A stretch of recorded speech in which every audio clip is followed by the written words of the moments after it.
Hey, how's it going? Dave 2D here. So Google's Pixel event just went down, and the notch is real. There was a part of me that just wanted to believe that this was somehow a big troll from Google, but it really looks like the notch is a thing. I found it strange or almost humorous that during the event, they did a lot of like camera techniques with the renders, and they used wallpapers to kind of disguise or kind of mask that notch, but it's there. I also think that in the software, you can't hide that notch like you can on other Android phones. Like a lot of times you can just pull a black bar down, but I think this notch is so big that a black bar in that region would just look really weird. So I don't think you can actually hide that notch in software as of right now. The notch on the Pixel 3 XL is housing two selfie cameras, one of them being a wide angle selfie. It's a 97-degree camera angle, which is actually wider than the wide angle selfie on the LG V40, and it's housing one of the front-facing stereo speakers. So there's reason for that notch to exist. As for whether or not it kind of makes the whole notch worth it, really depends on the user. Personally, I'm not a big fan of notches, but this notch, despite it being so prominent, is somehow tolerable to me just because of how many other good things are going on about this phone. So the big thing I love about this year's Pixel 3 is the design. Both the 3 and the 3 XL have a much more premium look to the phone than last year's Pixel 2 and Pixel 2 XL. I really like the colors this year. The white with the teal power button looks awesome, and the glass in the front and back make the device look a little more luxurious.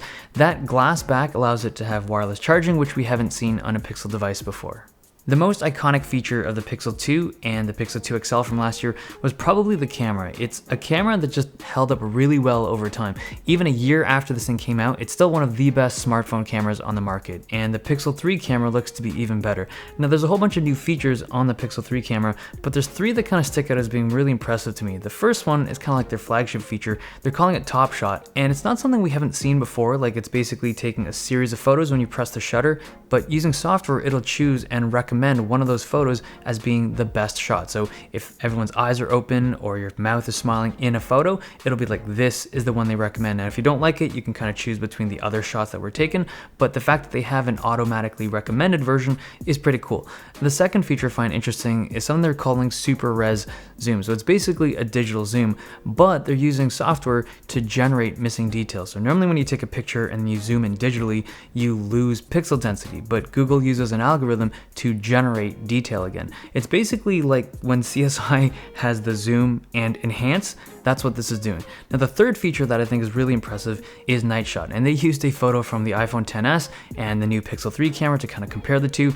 As for whether the discrepancy is as pronounced as that is something I'll have to check out in my full review, but it looks promising because low light photography, particularly nighttime photography, is something that a lot of smartphone cameras struggle with. Now the pricing on this phone is not cheap. The Pixel 2 from last year launched at $650. The Pixel 3 starts at $800, which is a pretty significant step up in price. It's a higher quality phone with better materials, better build quality, and it's got more hardware features like wireless charging and stuff. Compared to the Pixel 2 XL from last year, this was a phone that had a great camera and was a good phone overall, but the build quality never felt particularly premium to me. It was always like a kind of slightly above average phone, but the overall package was good. This year, Pixel 3, Pixel 3 XL are just a big step up in the overall package of the phone. Better build quality and everything. But that notch though, it's something that I think a lot of people have to get used to if they want to have the bigger screen. But what about you guys? Is that notch a deal breaker? Like, I know a lot of you guys don't like notches, but I'm curious. You know what's in the phone now, you know it's a great phone, you know it has an awesome camera, but that notch, does it end the Pixel dream for you? Okay, talk to you guys in the next video. Thumbs if you liked it, subs if you loved it. See you guys next time.